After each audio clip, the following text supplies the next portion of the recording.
For the past 5 years, I've been investigating this question of where good ideas come from. It's the kind of problem I think all of us are intrinsically interested in. We want to be more creative, we want to come up with better ideas, we want our organizations to be more innovative. I've looked at this problem from an environmental perspective. What are the spaces that have historically led to unusual rates of creativity and innovation?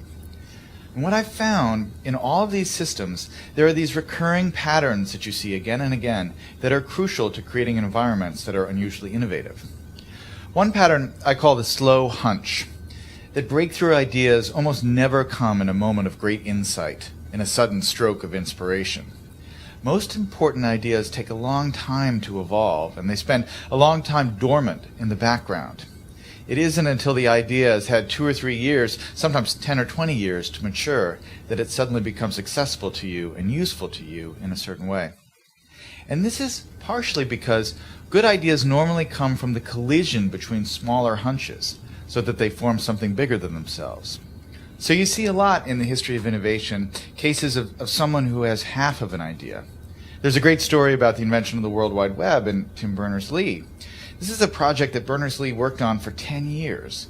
But when he started, he didn't have a full vision for this new medium he was going to invent. He started working on one project as a side project to help him organize his own data. He scrapped that after a couple years, and he started working on another thing. And only after about 10 years did the full vision of the World Wide Web come into being. That is, more often than not, how ideas happen. They need time to incubate, and they spend a lot of time in this partial hunch form. The other thing that's important when you think about ideas this way is that when ideas take form in this hunch state, they need to collide with other hunches. Oftentimes, the thing that turns a hunch into a real breakthrough is another hunch that's lurking in somebody else's mind.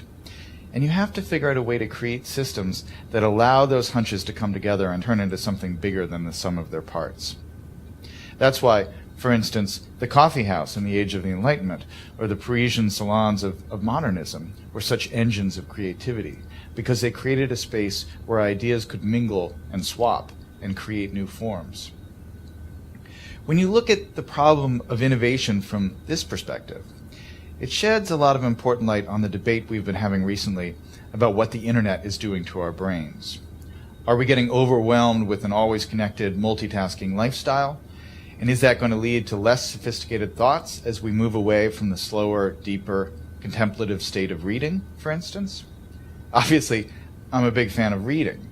But I think it's important to remember that the great driver of scientific innovation and technological innovation has been the historic increase in connectivity, in our ability to reach out and exchange ideas with other people, and to borrow other people's hunches and combine them with our hunches and turn them into something new.